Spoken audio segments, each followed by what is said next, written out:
สบายดีพี่น้อง FC ทุกคนทุกท่านพี่น้องวันนี้ก็มาเฮือนดองพี่น้องมือสันวันดีเนาะงานดองลูกลุงแบ่ลูกผู้บ้านพี่น้องเอ้ยจัดนักจัดเต็มว่าซั่นมีฮอตวงดนตรีพุ่นมีตู้เปิดพี่น้อง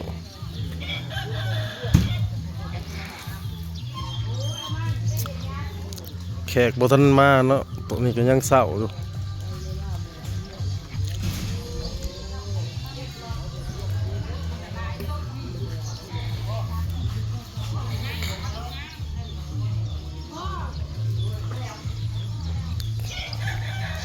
มันจัดพี่น้องจัดของมาใส่บนตู้อาหารเนาะมีน้ำหวานมีเบียร์แขกมากเลยกัน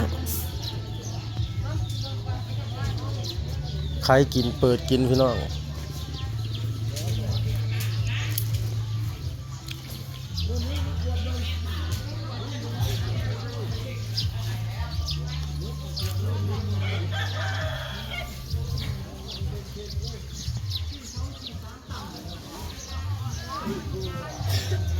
ซุมเฮาหับแขกพี่น้อง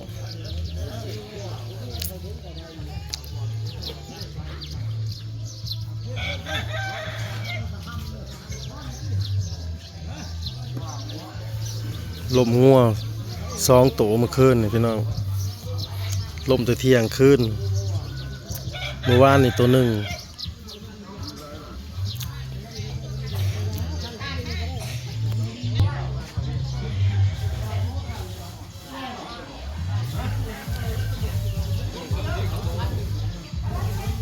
กำลังแต่งหน้าสาวๆ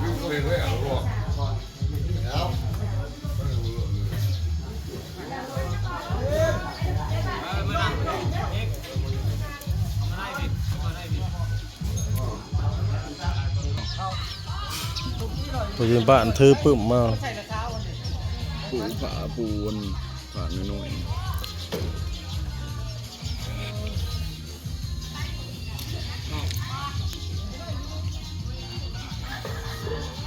มา4 โมงบ่ทันเมื่อคืนแล้วเบิดก็เห็ดโอ้ยวะ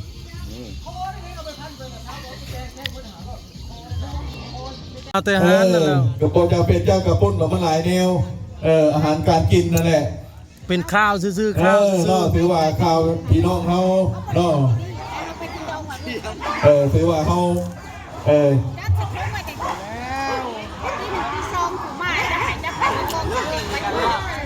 โอ้ยจะทราบมาพมากัดกันอาจารย์ดนตรีเอามึงงามมึงลามึงรู้จักบาทเด้แล้วเลยน้องมื่อนี้กับทั้งเจ้าน้องสีทาน้องถือว่าเป็นลูกในบ้านหวานในสวนกาถือว่าได้มาฮอดจบถึงงานกาถือว่าได้มาสวยในงานนี้กาประชาสัมพันธ์บรรดานักข้องที่มีสื่อเสียงบอหรือว่านักข้องสมัครกินเฮากาถือว่ากาเกียรติพี่น้องแขกไม่ได้รับเชิญมา2วันกัดกันเลยเอาระวังเลยแขกไม่ได้รับเชิญเห็นนี่ก็ไม่ฟาดโลกเนาะให้ฮักซาเบิร์ดสุเนลได้สุดเจ้าเนาะโคซุกพี่น้องผู้ใหญ่บ้านของเราพี่น้องเนาะเนาะมากินเข่ากำลังแซ่บแบบเป็นกัดขาเพิ่นนี่ห้อยพอเลิศมาสิเป็นโต๊ะอีกได้เนาะเก็บ1 โมเมนต์700ไป100พวกนี้เนาะเอาถือว่าเขาจัดพระเข่าพระหน้ามาแล้วกะเลาะบนคืนเด้อแต่เด้อห้ามสูบยาเด้อยอพระเข่าเนาะพิษระเบียบไรจนเราคอยไปไรเนาะยอพระเข่ามาสูบยาตัวถือว่าขออนุญาตเด้อนักห้องสมัครเล่นเนาะพี่น้องขอเงินเมียไปเสียค่าห้องคุณว่าจัดนักจัดเต็มงานผู้ใหญ่บ้านอันนี้ผู้ใหญ่เด้อพี่น้องนี่ผู้ใหญ่บ้านอันนี้ก็ถือเพิ่นเป็นผู้ใหญ่เด้อลุงแบ่นะเป็นห้องโดยโอจักเพิ่นพาเฮ็ดพาสร้างพี่น้องเพิ่นก็จัดนักจัดเต็มลูกสาวหลาหัวแก้วหัวแหวนพี่น้อง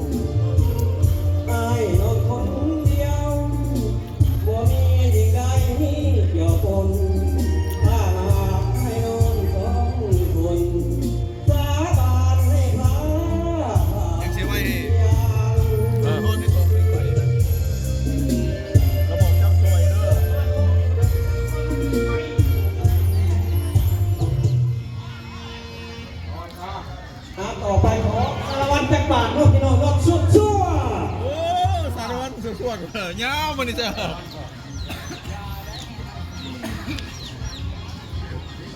สารวันบ่ซั่นเชิญท่านไปเที่ยวสารวัน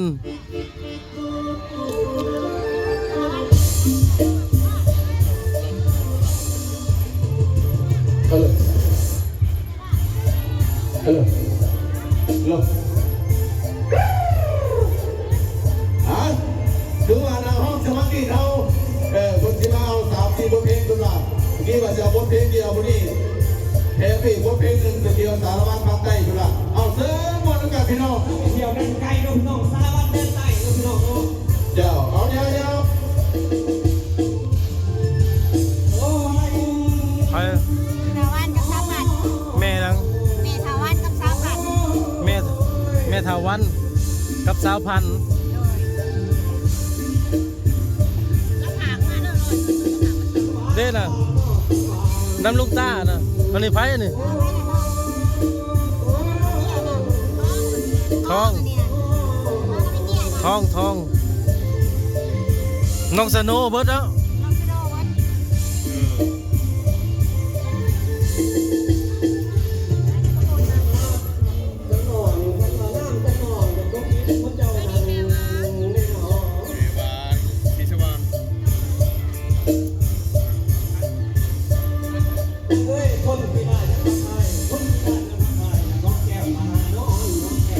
มันบ่อยากดังกันเสียงไม้นะฮะว่ะ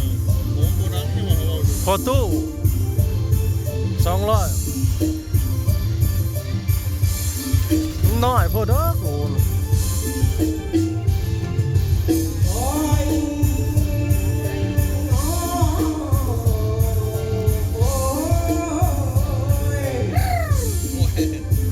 ของเจ้าในแอคโคเลย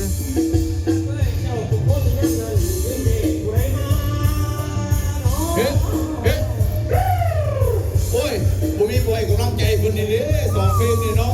เอาปอนพันนี่เด้อปอนพันนี่เด้อปอนพันนี่เนาะไปมีก็ได้ผมเคยห้องจะเกลือเลยนี่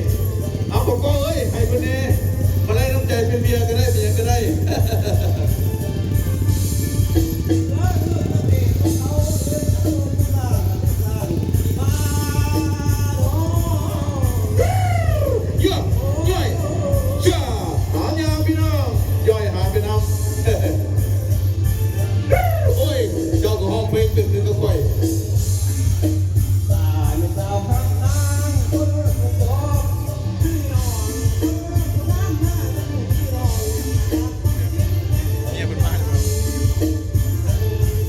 โอ้เมียอยู่ปุ๊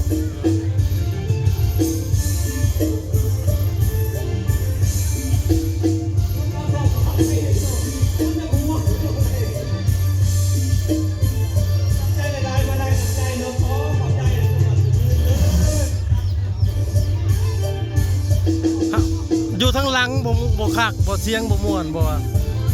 เสียงเอาผมไม่ได้ฟังเสียงเลยนะ เอาต่อใจเริ่มมาได้น้ำใจขึ้นมาตั้งในจันเนาะเอาให้มาได้น้ำใจมันมาอยู่ทั้งหลังมันนี่ผมเป็นได้บ้างเองญาติเดี๋ยวบอกไปนี่เอาอยู่หนาขึ้นเอาโอ้ย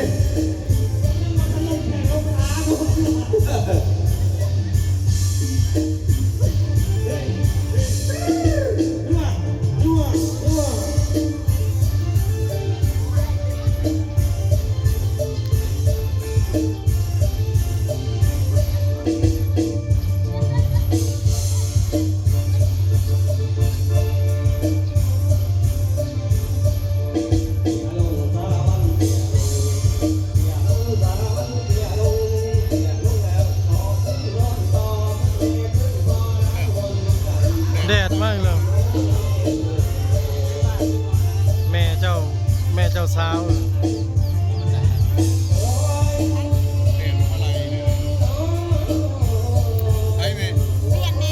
ว่าสำบายดีพี่น้องFCทุกคนทุกท่านพี่น้องสันวันดีเนาะมื้อคือมื้องานกินดองลูกบ้านแม่พี่น้องพ่อบ้านเลิศ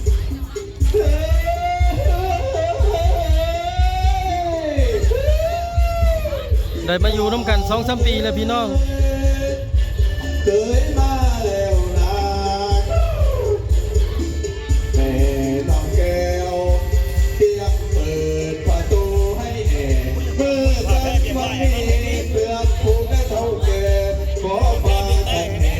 ลูกหนึ่งแล้วพี่น้องแต่ว่าบ่ทันได้แต่งเนาะกำลังมีพร้อมแล้วก็แต่งแบบดีแท็กแหละขอไว้ก่อนพี่น้อง เอาเชิญพี่น้องครับเอาเวลานาทีเอาพอดีงามแล้วสับ เขาเอ้ยลูกเคยมาแล้ว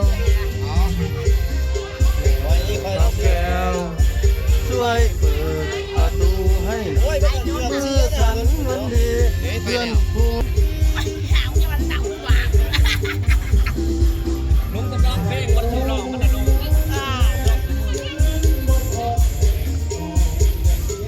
เฮ้ยเฮ้ยเฮ้ยเฮ้ย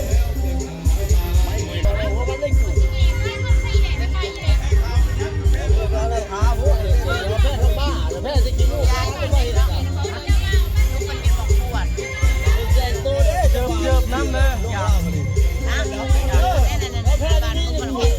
ยกอะไรทางนั้นอ่ะ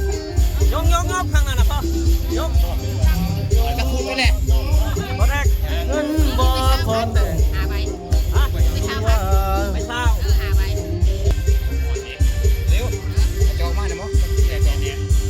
เงินบ่พอกับพอในลุงเด้อเด้อแม่เฒ่าเด้อ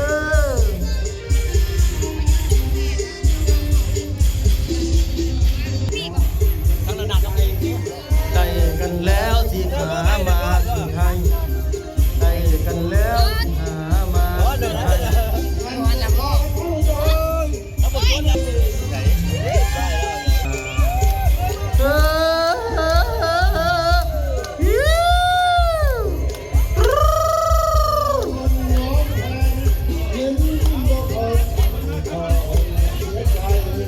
ได้กันแล้วสิหามามอบให้ได้กันแล้วสิหามามอบให้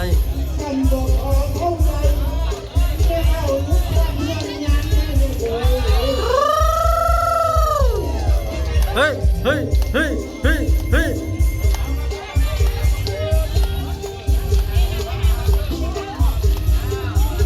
มือสั้นวันดีพี่น้อง ไหลหัวเลยเด้อไหลเยอะอย่างนี้หาที่แหละว่ายัง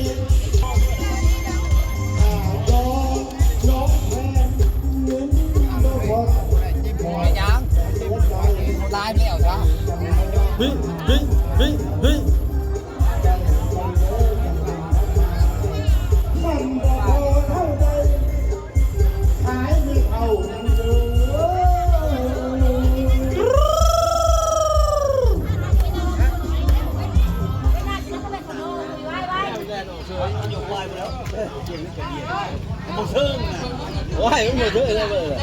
แม่เฒ่าเข้ามาแล้ว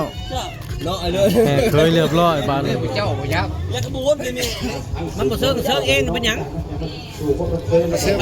เขาขอหน้ามันเต้าไปแบบที่เหมือนเขาปล่อยผมนี่แม่เลยเลยเหี้ยแล้วพี่ฮะ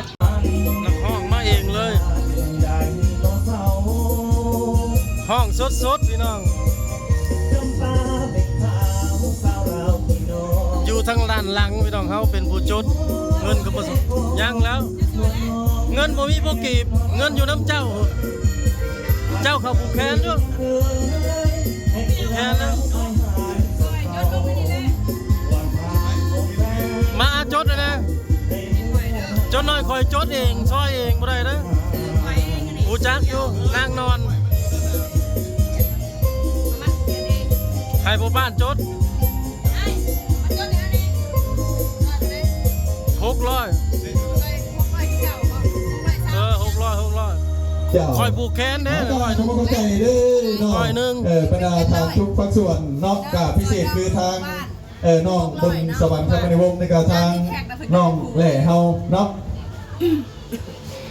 จดให้คอยเองจดเองมันบ่คือ พุทธวงศ์พุทธวงศ์ ตื่นแค่ไม่ก็ทรงปลายฐานนี่เด้อ นักห้องได้ เจ้า เอาสองเพลงนะ ผู้กำใจทางบรรดาทางทุกภาคส่วนเนาะที่เป็นเกียรติในโรงสามัคคี เจ้าน้อยเอาดอกจานมาซอยเจ้าน้อยดอกจานร้อยเล็บลำซีมาซอยเด้อ เจ้าทางเอาทางสองฝ่ายเนาะทางฝ่ายยิงและกับฝ่ายซ้าย กาเข้าใจในรวมรอบนี้กาผู้ที่หนึ่งกาคือทานบุญเลิศเนาะเจ้าพอเนาะคำมารวม ทอนหน่อยนะ ตัวที่สองก็ ข คือ อง ทาง ของคอยเองโบอยากจดเอง คำมารวมตัวที่สามก็คือทางพอคังโก้แก้วมาในวงโอ้ยมีแต่วงกับวงเนาะวงสาคารญา